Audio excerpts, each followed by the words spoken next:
오늘 말씀 신약 로마서 5장 12절부터 21절까지 말씀입니다. 로마서 5장 12절부터 21절까지 말씀 합독하시겠습니다. 그러므로 한 사람으로 말미암아 죄가 세상에 들어오고 죄로 말미암아 사망이 들어왔나니 이와 같이 모든 사람이 죄를 지었으므로 사망이 모든 사람에게 이르렀느니라. 죄가 율법 있기 전에도 세상에 있었으나 율법이 없었을 때에는 죄를 죄로 여기지 아니하였느니라. 그러나 아담으로부터 모세까지 아담의 범죄와 같은 죄를 짓지 아니한 자들까지도 사망이 왕 노릇하였나니 아담은 오실 자의 모형이라. 그러나 이 은사는 그 범죄와 같지 아니하니 곧 한 사람의 범죄를 인하여 많은 사람이 죽었은즉 더욱 하나님의 은혜와 또한 한 사람 예수 그리스도의 은혜로 말미암은 선물은 많은 사람에게 넘쳤느니라. 또 이 선물은 범죄한 한 사람으로 말미암은 것과 같지 아니하니 심판은 한 사람으로 말미암아 정죄에 이르렀으나 은사는 많은 범죄로 말미암아 의롭다 하심에 이름이니라. 한 사람의 범죄로 말미암아 사망이 그 한 사람을 통하여 왕노릇하였은즉 더욱 은혜와 의의 선물을 넘치게 받는 자들은 한 분 예수 그리스도를 통하여 생명 안에서 왕노릇하리로다. 그런즉 한 범죄로 많은 사람이 정죄에 이른 것 같이 한 의로운 행위로 말미암아 많은 사람이 의롭다 하심을 받아 생명에 이르렀느니라. 한 사람이 순종하지 아니함으로 많은 사람이 죄인 된 것 같이 한 사람이 순종하심으로 많은 사람이 의인이 되리라. 율법이 들어온 것은 범죄를 더하게 하려 함이라. 그러나 죄가 더한 곳에 은혜가 더욱 넘쳤나니 이는 죄가 사망 안에서 왕노릇한 것 같이 은혜도 또한 의로 말미암아 왕노릇하여 우리 주 예수 그리스도로 말미암아 영생에 이르게 하려 함이라. 아멘. 주님 안에 거하며 주님과 동행하는 귀한 하루가 되시길 주님의 이름으로 축원합니다. 모스트라는 체코의 단편 영화가 있습니다. 보신 적이 있는지 모르겠어요. 체코어로 모스트는 다리라는 뜻입니다. 아버지와 어린 아들이 이제 주인공인 영화인데요. 이 아버지가 도개교를 관리하는 사람으로 나옵니다. 이 도개교라는 것은 다리 가운데 큰 강 같은 데 있는 다리인데 큰 배가 다리보다 큰 배가 지나갈 때는 이렇게 열리는 다리, 그걸 이제 도개교라고 하죠. 아버지가 관리하는 이 도개교는 평상시에 이 다리가 내려와 있을 때는 위로 기차가 다닙니다. 철로가 있는 도개교. 그리고 배가 지나갈 때는 이제 그 다리가 열리는 것이죠. 영화를 보다 보면 이제 아버지와 아들이 굉장히 서로 사랑하면서 지내는 것으로 그려지고 있어요. 어머니는 등장하지 않고요. 근데 어느 날 이제 큰 배가 지나갈 시간이 되어서 아버지가 다리를 올려놓습니다. 그리고 어느 곳에서 온 전화를 받고 계속 이야기를 하는 장면이 나와요. 그런데 어찌된 일인지 설명은 나오지 않지만 예정에 없던 기차가 달려옵니다. 오면 안 되는 시간에 그것이 기관사의 잘못인지 또 어떤 무엇이 결함이 됐는지는 나오지 않지만 그 열려있는 다리를 향해서 기차가 달려오죠. 승객들은 아무것도 모릅니다. 저마다 그 안에서 자기가 하고 싶은 대로 그냥 그렇게 있는 모습이 또 그려지고 있어요. 아버지는 보지 못하고 계속 전화 통화를 하고 있는데 이 아들이 강가에서 놀고 있는데 다리가 분명히 열려 있는데 배가 또 지나가고 이제 다리가 계속 열려 있는 상황인데 이 지금 오지 말아야 될 기차가 달려오는 걸 발견합니다. 아버지를 부르죠. 아버지가 듣지 못합니다. 근데 이 아이가 달리기 시작하죠. 아버지가 있는 기관실까지 관리실까지 뛰어가기에 늦다고 판단을 했는지 다리까지 달려가서 다리의 수동으로 이제 다리를 내릴 수 있는 레버가 있는데 그 레버를 자기가 내리려고 합니다. 손이 닿지 않죠. 그 깊숙이 있는 곳에 이 어린 아이이기 때문에 그것을 이제 내리려고 하다가 그 다리 안 톱니바퀴들 그 기계 장치가 있는 곳으로 떨어지게 돼요. 근데 떨어지는 순간에 아버지의 시선이 아들을 봅니다. 그리고 그제서야 지금 오지 말아야 될 기차가 이 열려진 다리를 향해서 달려오고 있음을 발견하죠. 한 5초 정도의 시간 안에 아버지는 결정해야 합니다. 만약에 눌러서 만약 다리를 내린다면 기차는 안전하게 지나가고 그 가운데 타고 있는 사람들은 아무 문제 없겠지만, 그렇다면 지금 그 다리 속에 톱니 안으로 들어간 아들은 아마 짓 이겨져서 죽음을 당할 거예요. 반대로 만약에 아들을 살리려고 그냥 아들에게로 뛰어가서 아들을 건져내면 아들은 살릴 수 있겠지만, 기차는 그대로 열려진 다리를 통과할 수 없기 때문에 강으로 떨어지던가 전복되어서 아마 많은 사람들이 죽거나 다칠 것입니다. 여러분이라면 무엇을 선택하시겠어요? 영화에서는 아버지는 다리를 내립니다. 그리고 그 기차는 아무 문제 없이 지나가고 그 안에 있는 사람들은 그 아버지가 무슨 일을 했는지, 그 아들에게 어떤 일이 일어나는지 알지도 못한 채 그냥 즐겁게 떠들고 놀고 그러면서 지나가죠. 그리고 아버지는 그제서야 이제 뛰어와서 진 이겨진 아들을 끌어안고 오열하는 장면으로 이제 영화가 마무리됩니다.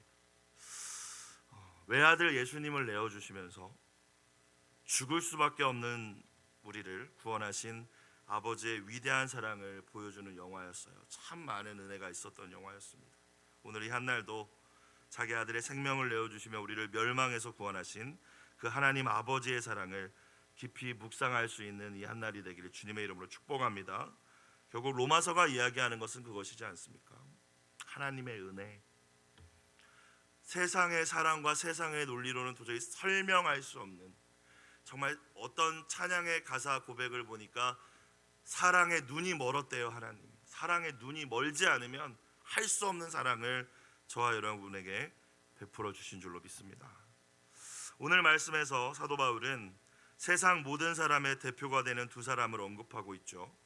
세상 모든 사람의 대표가 되는 두 사람, 처음 사람인 아담과 모든 인간의 또 대표로 인간으로 오신 하나님의 아들 예수님입니다. 아담 때문에 죄가 세상에 들어왔지만 또 다른 아담이신, 마지막 아담이신, 모든 인간의 대표로 인간으로 오신 예수님의 은혜 덕분에 많은 사람이 이제 의롭다 하심을 얻었다는 말씀이죠. 12절 다시 보겠습니다. 그러므로 한 사람으로 말미암아 죄가 세상에 들어오고 죄로 말미암아 사망이 들어왔나니 이와 같이 모든 사람이 죄를 지었으므로 사망이 모든 사람에게 이르렀느니라. 자, 말씀을 보면서 먼저 죄와 사망의 관계를 우리는 이해할 수 있습니다. 그렇죠?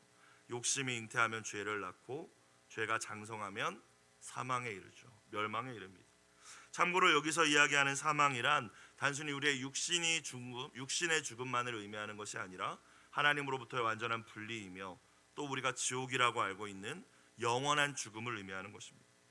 그런데 오늘 바울은 이 영원한 죽음이 모든 사람에게 이르게 된 데에 한 사람으로부터 시작됐다라고 이야기하죠. 그리고 그 한 사람이 모든 인류의 대표, 첫사람인 아담입니다. 하나님이 처음 창조하신 세상은 하나님이 보시기에 심히 좋았더라라고 말씀하실 정도로 완벽했습니다. 완벽한 그 나라에는 고통도 없고 죽음도 없었죠. 하나님이 고통과 죽음을 창조하신 것이 아니라는 것입니다. 흔히들 믿지 않는 분들이 왜 하나님이 선하시다면, 그렇게 너희가 믿는 하나님이 좋으신 하나님이라면 이 세상이 엉망이냐라고 이야기하는데요. 여러분 뭐라고 대답하실 것입니까? 하나님은 고통과 죽음을 창조하신 적이 없어요. 인간이 선택한 것입니다. 완벽했던 하나님의 나라에, 하나님의 창조된 이 처음 세상에 인간이 죄를 선택했습니다. 아담 한 사람으로 말미암아 죄가 세상에 들어왔고 그 죄의 결과인 사망이 함께 들어왔다라고 오늘 선언하고 있죠. 아담을 통하여 우리가 알고 있는 그 선악과 사건을 통하여 표면적으로는 선악과 열매를 먹은 하나님과의 약속을 어긴 사건이지만 결국 스스로 하나님이 되고자 했던 첫 번째 죄악이었죠. 이 죄로 말미암아 사망이 세상에 들어왔다. 하나님이 창조하신 완벽한 세상이 타락하기 시작했다라는 말씀입니다. 그리고 아담의 후손인 세상의 모든 인류가 이 아담의 우리가 원죄라고 부르는 죄의 본성, 하나님 마음에 두기 싫어하고 내 멋대로 내 선악과를 따서 내가 하나님이 되고자 하는 그 본성을 가지고 태어나서 일평생 죄의 열매만 맺으며 살아가다가 그 수많은 죄의 열매가 로마서 1장에서 우리가 이미 살펴보지 않았습니까? 그리고 결국 12절 후반부의 말씀처럼 다 죽게 되었다라고 선언하고 있죠. 율법을 어긴 것이 사실 죄인데 율법이 그러면 주어지기 전에도 죄가 있었느냐? 이에 대해서 13절에 보시면 바울이 그렇다라고 이야기합니다. 죄가 율법 있기 전에도 세상에 있었으나 율법이 없었을 때에는 죄를 죄로 여기지 아니하였느니라. 그러니까 죄라고 했을 때 지금 이 로마서의 독자들도 아니 이 죄라는 개념에 대해서 이 법을 어긴 것 정도로 생각하고 있었나 봐요. 그러니까 하나님의 법이 있어야 무엇이 죄인지 아는데 그걸 죄라고 할 수 있느냐라고 이야기하는 것이죠. 근데 죄가 무엇입니까, 여러분? 모세를 통하여 율법이 지어지기 전에도 죄가 있었다라는 거죠. 근데 그것이 무엇이 정확히 죄인지 알지 못했다는 것입니다.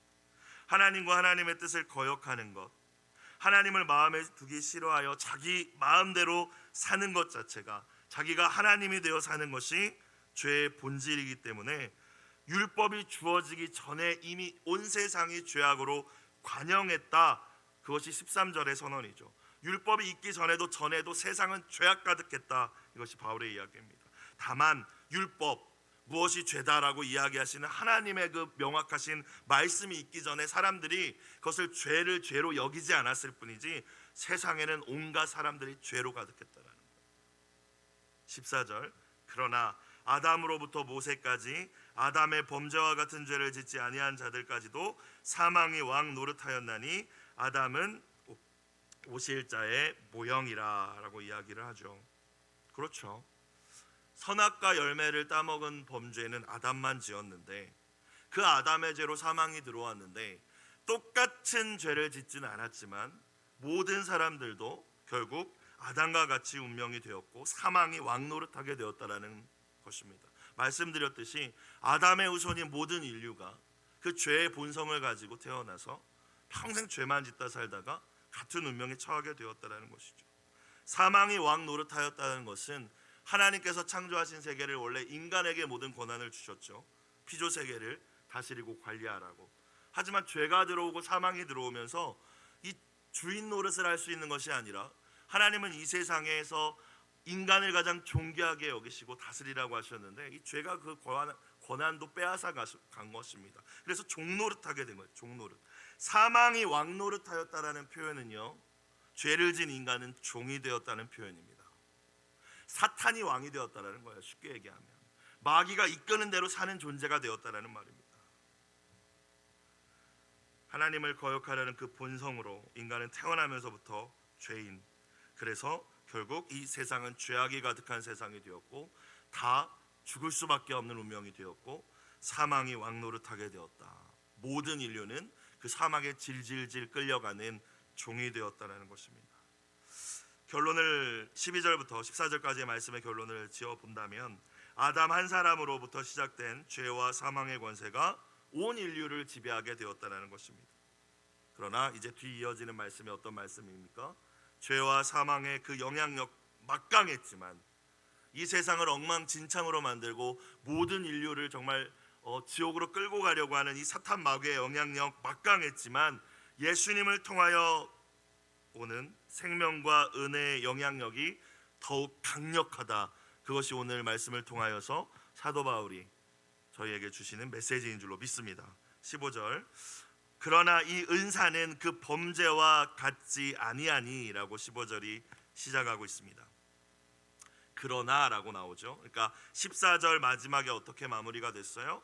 아담은 오실 자의 모형이니라 라고 했죠. 그러니까 아담도 인간의 대표고 근데 아담의 범죄로 온 세상이 이렇게 됐다. 엉망진창이 됐다. 근데 오실 자 그리스도 예수님 또한 인간의 대표다라고 하면서 14절을 마무리했는데 15절에서 그러나 같은 일을 하신 것이 아니죠. 우린 이미 다 알고 있죠.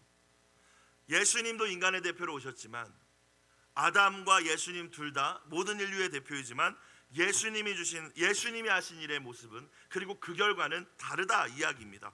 이 은사는 그 범죄와 같지 아니하니 이게 이 구절의 의미예요. 이 은사, 이 은혜라는 의미죠. 예수님을 통하여 십자가를 통하여 주신 하나님의 은혜는 아담이 저지른 범죄와 같지 않다는 것입니다. 우리 다 알고 있는 얘기죠, 그렇죠? 아담이 저지른 범죄와 그 결과가 정말로 세상을 사망이 왕노릇하게 만들었다면 하나님 예수 그리스도를 통하여 주신 이 은사는 다른 결과를 가져왔다. 15절 계속 볼까요? 곧 한 사람의 범죄를 인하여 많은 사람이 죽었은즉 더욱 하나님의 은혜와 또한 한 사람 예수 그리스도의 은혜로 말미암은 선물은 많은 사람에게 넘쳤느니라 라고 이야기를 하고 있죠. 하나님의 은혜와 또한 한 사람 예수 그리스도의 은혜라고 했습니다. 예수님의 십자가 희생을 통하여 주어진 죄사함과 구원을 의미합니다. 그것이 많은 사람에게, 모든 사람이라는 의미겠죠. 넘쳤느니라. 이 성령 충만이라고 할 때 이 충만과 같은 단어입니다. 넘쳤다. 세상의 모든 사람을 구원하기에 충분하다는 말씀인 줄로 믿습니다.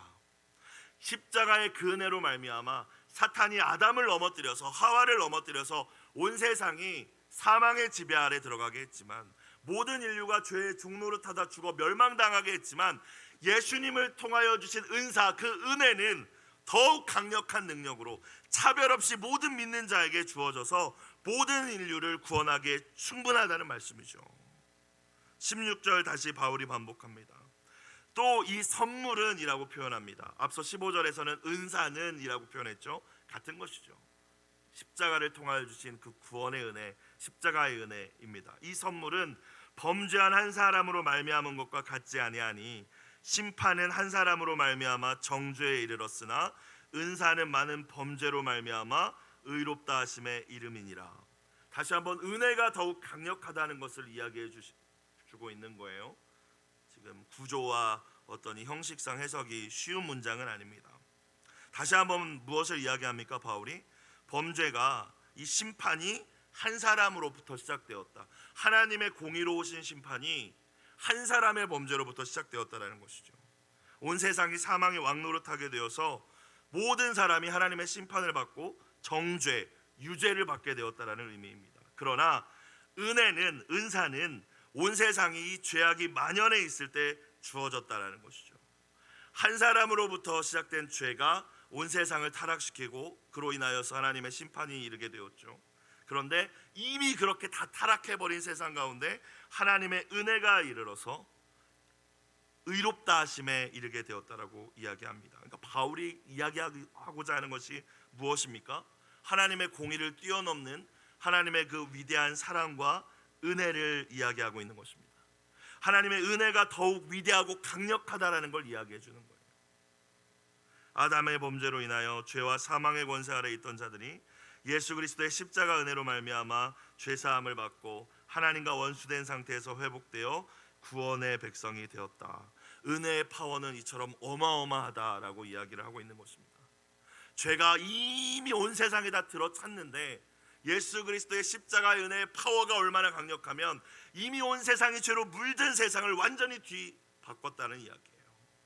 17절 한 사람의 범죄로 말미암아 사망이 그 한 사람을 통하여 왕노릇하였은즉 더욱 은혜와 의의 선물을 넘치게 받는 자들은 한 분 예수 그리스도를 통하여 생명 안에서 왕노릇하리로다.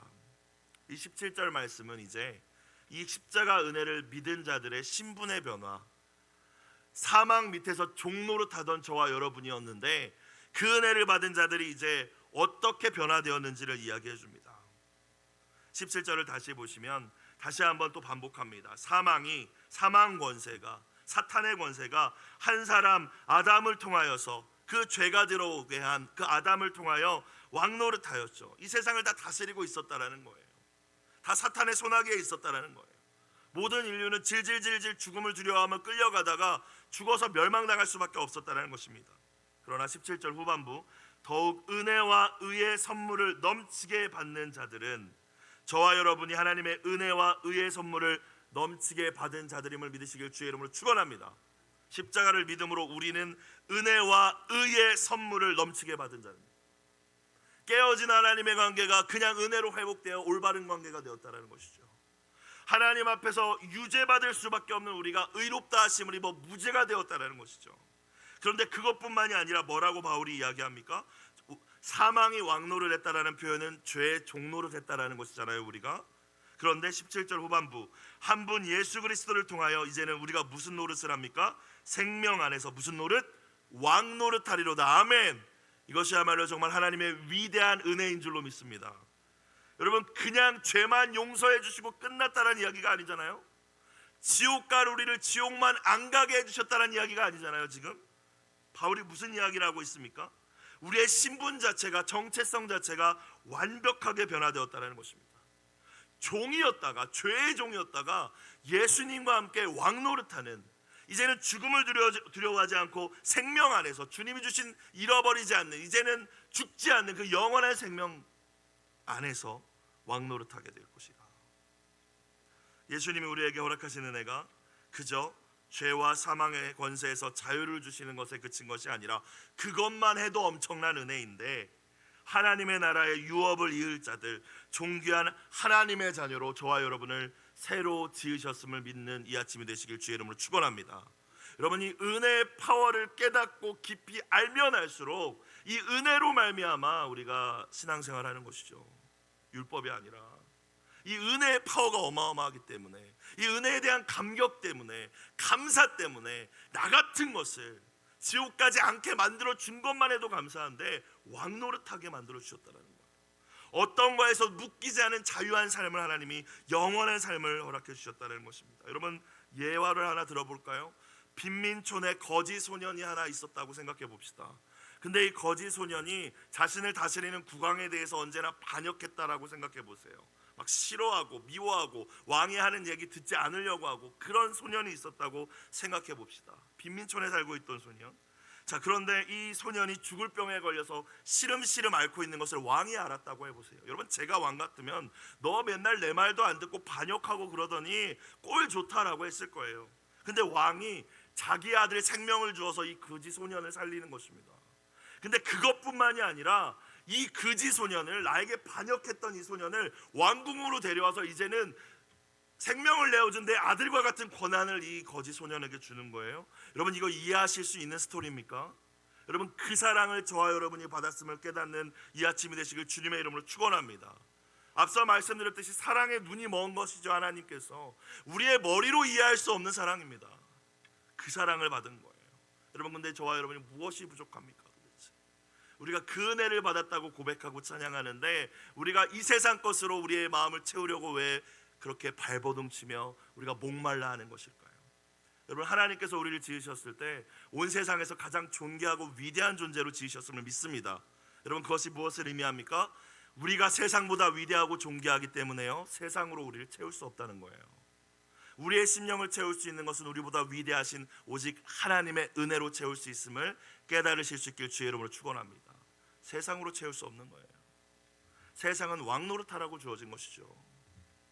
18절, 그런즉 한 범죄로 많은 사람이 정죄에 이른 것 같이, 사실 오늘 말씀은 계속 반복입니다. 같은 의미가, 아담의 범죄로 많은 사람이 하나님의 심판대 앞에서 정죄, 유죄 판결을 받게 된 것 같이, 그 다음 다시 예수님 한 의로운 행위로 말미암아 예수님께서 행하신 모든 일들, 그 가운데서 십자가를 의미하죠. 십자가의 사건, 많은 사람이 의롭다 하심을 받아 생명에 이르렀느니라. 우리가 영생을 얻게 된 것은요, 구원을 받게 된 것은요, 죄가 있는 그대로는 이루어지지 않는 일이었죠. 하나님께서 그 죄를 예수님 십자가 희생을 믿는 믿음을 보시고 의롭다 칭하여 주셨기 때문에 생명이 주어진 것입니다. 12절부터 17절까지 내용의 요약이라고 할 수 있는 말씀이 18절 말씀입니다. 자, 19절 반복합니다. 한 사람이 순종하지 아니함으로 많은 사람이 죄인 된 것 같이 한 사람이 순종하심으로 많은 사람이 의인이 되리라. 18절과 같은 내용인 것 같지만 바울이 의도적으로 표현을 달리한 부분이 있어요. 발견하셨나요? 18절에서는 범죄라고 표현했는데 19절에서는 그것을 뭐라고 표현했어요? 순종하지 아니함이라고 표현했죠. 18절에서는 예수님의 십자가를 의로운 행위라고 표현했는데 19절에서는 그 예수님의 순종하심이라고 표현했어요. 우리가 무엇을 깨달을 수 있습니까?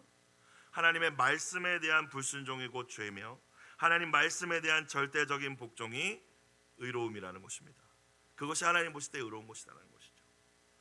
이 말씀을 우리가 진짜 믿는다면, 우리가 순종함으로 구원에 이르는 것은 아니지만 믿음으로 구원에 이르는 것이지만, 예수 그리스도께서 순종하셔서 죽기까지 순종하셔서 우리에게 의로움을 주셨다라는, 우리의 죄가 그분에게 가고 그분의 의로움과 그분의 생명이 우리에게 왔음을 우리가 진짜 믿는다면 우리도 그리스도의 순종을 본받으며 살아야 할 줄로 믿습니다. 여러분, 아담을 본받으시겠습니까? 우리를 전 인류를 정말로 죽음의 구렁텅이에 몰아넣은 아담을 본받으시겠습니까? 예수 그리스도를 본받으시겠습니까? 예수님의 순종으로 우리가 의롭다 칭함을 받고 구원받은 하나님의 자녀가 되었다라는 이야기입니다. 이제는 우리가 순종을 구원받기 위한 순종을 하는 것이 아니죠. 예수님이 다 치르셨기 때문에 우리가 구원을 위해서 해야 할 일은 그저 그것을 받아들이는 것일 뿐입니다. 그러나 순종함으로 우리에게 생명을 주신 은혜에 대한 감사와 사랑으로 자발적인 순종으로 하나님 앞에 나아가야 할 줄로 믿습니다. 나 하나쯤이야가 아니라 아담 한 사람의 범죄가 어떤 결과를 가져왔는지 오늘 계속 반복하여 말씀하시잖아요. 교회 공동체 안에서, 가정에서 나 하나 이렇게 한다고 무슨 일이 일어나겠어? 그런 생각이 아니라 나로부터, 예수님과 같이 나의 순종으로부터 시작되리라. 나의 순종으로부터 우리 가정이 회복되리라. 나의 순종함으로부터 우리 신앙 공동체가 회복되리라. 그것이 예수 그리스도의 태도임을 깨닫는 이 아침이 되시길 주님의 이름으로 축원합니다. 20절, 율법이 들어온 것은 범죄를 더하게 하려 함이라. 그러나 죄가 더한 곳에 은혜가 더욱 넘쳤나니. 자, 율법이 죄를 짓게 한다는 뜻이 아닙니다. 범죄가 더했다라는 것은 죄가 늘어났다라는 의미가 아닙니다. 그 전에도 죄는 있었죠, 그렇죠? 근데 율법이 딱 뭐가 죄라라고 말씀하시기 전에는 이 죄가 죄인 걸 깨닫지 못하고 사람들이 죄인 줄도 모르고 살았을 거예요. 그런데 율법이 오면서 이제 죄가 죄인 줄을 깨닫게 됐다라고 표현한 것이죠. 그런데 뭐라고 또 바울이 이야기해요? 죄가 그렇게 더한 곳에, 이제 죄가 죄인 줄 알게 된 그곳에 은혜가 넘쳤다라고 이야기합니다. 율법의 역할을 이야기하면서 말씀을 알아야 은혜의 깊이를 더 깨달을 수 있다라는 이야기를 하고 있는 거예요. 왜 그렇죠? 여러분, 하나님의 율법에, 하나님의 계명에 나를 비춰보지 않으면 내가 얼마나 큰 죄인인지 알 수 없기 때문에 그렇게 내가 은혜가 필요한가? 이렇게 된다는 거예요. 내가 굳이 그렇게 막 하나님 심판을 받을 정도로 죄인인가? 그러나 율법을 주신 이유가 뭐냐면 율법으로 구원받으라고 주신 것이 아니라 율법에 비춰보면 비춰볼수록 이거는 완전 형편없는 존재거든요. 하나님 말씀을 들여다보면 들여다볼수록 도저히 내 의지와 능력으로는 구원받을 수 없는 존재거든요. 은혜가 절실하게 필요한 존재라는 것을 그제서야 깨닫게 됩니다. 바울은 그 이야기를 하는 거예요. 저와 여러분이 정말로 십자가의 은혜가 은혜되기 위해서 내가 하나님 보실 때 얼마나 조금도 스스로는 의로워질 수 없는 그 존재라는 사실을 깨닫고 절망할 때에 비로소 십자가의 은혜가 강력한 은혜로 저와 여러분에게 다가오게 될 줄로 믿습니다. 십자가를 받아들이지 않는 대부분의 사람들은 말씀 앞에 내 자신을 비추어 보지 못하기 때문이죠. 얼마나 내가 하나님 앞에서 죄인인지를 모르는 거예요. 하나님의 말씀을 가까이 하면 할수록, 말씀을 통하여 나 자신과 하나님에 대해 알아가면 알아갈수록 은혜가 더욱 넘치게 된다는 이야기입니다. 그러나 말씀에 대한 지식이 우리를 구원하지 않죠. 언제나 저와 여러분이 깨달아야 할 것은 말씀을 통하여 예수님을 만나는 은혜가 있기를 주의 이름으로 축원합니다. 말씀을 내가 많이 아는 것이 자랑이 되는 것이 아니라 말씀을 통해 내가 이토록 죄인이구나, 예수님 긍휼을 베풀어 주옵소서, 그것이 말씀과 율법에 대한 바른 태도임을 이 아침 깨달으시길 주의 이름으로 축원합니다. 21절 마지막, 이는 죄가 사망함에서 왕노릇한 것 같이 은혜도 또한 의로 말미암아 왕노릇하여 우리 주 예수 그리스도로 말미암아 영생에 이르게 하려 함이라. 결론적이죠. 이제는 우리의 운명이 바뀌었다. 사망이 왕노릇하던 아담 한 사람으로 인해서 죄가 들어오고 사망이 들어오고 그 사망 권세가 왕노릇하던 곳에서, 그래서 우리는 종노릇밖에 할 수 없던 곳에서 바뀌어서 이제는 우리가 왕노릇하게 되었다는 거예요. 은혜의 통치 아래에 있을 때, 은혜로 주신 하나님의 의 그 가운데 있을 때 왕노릇할 수 있다라는 말씀입니다. 반대로 우리가 여전히 십자가의 은혜를 경험하고 믿지만 그 은혜의 통치를 거부할 때, 우리가 그 은혜 아래 있지 않을 때 우리는 왕노릇하지 않고 또 매여 살게 될 거예요. 내가 은혜의 통치 아래 있는지 율법의 통치 아래에 있는지 다시 한번 우리 자신을 돌아보는 이 아침이 됐으면 좋겠습니다. 무엇이 은혜의 통치 아래에 있는 거예요? 나의 나된 것이 다 하나님의 은혜임을 고백하는 그 사람이 은혜의 통치 아래에 있는 사람인 줄로 믿습니다. 그렇죠? 다 감사한 거죠. 오늘 말씀을 생각해 봅시오. 감사할 수밖에 없는 은혜이지 않습니까? 어마어마한 은혜이지 않아요? 평강, 기쁨, 자유함을 잃어버리지 않고 하나님과 동행하는 자가 은혜 아래에 있는 자. 다른 사람의 연약함을 보았을 때 나도 저와 같았지, 나와 저와 다르지 않지, 그저 내가 은혜를 알았을 뿐이지 라고 이야기하고 생각하고 판단하고 정죄하지 않는 자가 은혜의 통치 아래 있는, 그래서 은혜 아래서 왕노릇하는 자들임을 깨달으시길 주의 이름으로 축복합니다. 오늘 공동체 기도의 제목과 같이 은혜가 저의 삶을 주장하게 하셔서 당당히 예수님의 통치를 실현하며 살게 하소서. 이 말씀을 기도의 제목으로 붙잡고 승리하는 한 날이 되시기를 주님의 이름으로 축복합니다. 기도드리겠습니다.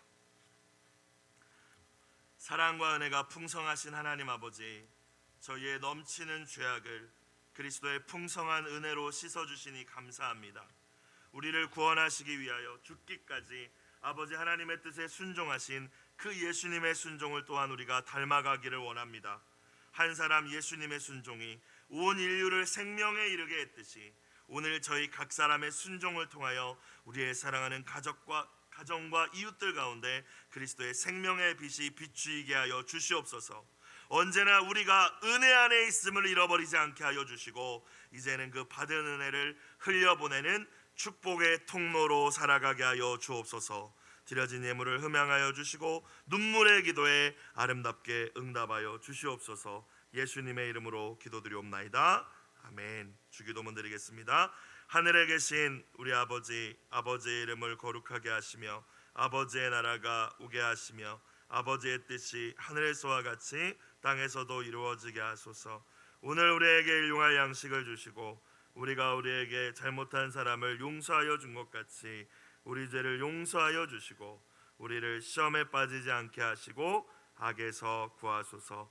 나라와 권능과 영광이 영원히 아버지의 것입니다. 아멘.